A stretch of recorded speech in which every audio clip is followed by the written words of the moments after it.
దక్షిణ అయోధ్య భద్రాచలం శ్రీ సీతారామచంద్రస్వామి వారి ఆలయంలో ఘనంగా దీపోత్సవానికి అధిక సంఖ్యలో పాల్గొన్న మహిళలు.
జరిగింది.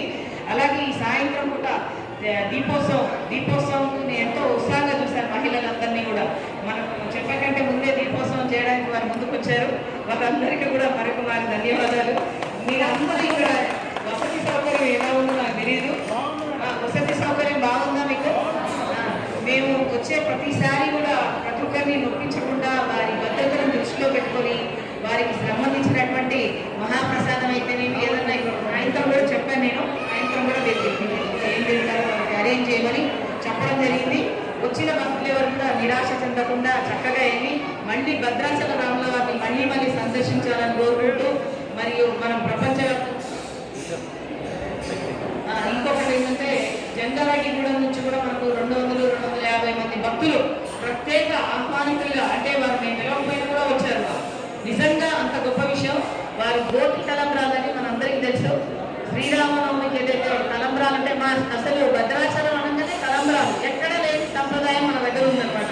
తలంబ్రాలని కూడా మనం 24 సేవల్ని వెబ్సైట్లో పెట్టాము. తలంబ్రాలు కూడా వెబ్సైట్లో ఇంటి దగ్గరే కూర్చున్న దగ్గర నుంచి బుక్ చేసుకోవచ్చు. మనం తలంబ్రాల్ని మన ఇళ్లలో పెళ్లిళ్ళు శుభకార్యాలు జరిపినప్పుడు ఎక్కడి నుంచి వస్తాయని చాలా మందికి డౌట్గా ఉంటుంది కదా.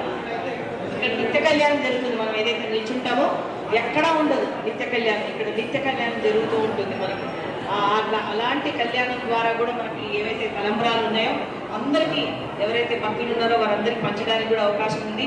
మనము అయోధ్యలో జరుపుకోతున్నటువంటి కార్యక్రమానికి డైరెక్ట్గా వెళ్ళలేకపోయినా పరోక్షంగా మీరు ఇక్కడ సేవ చేసుకొని ఈరోజు మీ అందరి తరఫున, తర్వాత ప్రతి ఒక్క భక్తుడి తరఫున మనం అందరూ అంటే బాలరాముడి ప్రాణ ప్రతిష్ఠ కార్యక్రమానికి శుభాభినందనలు తెలియజేస్తూ జై శ్రీరామ్.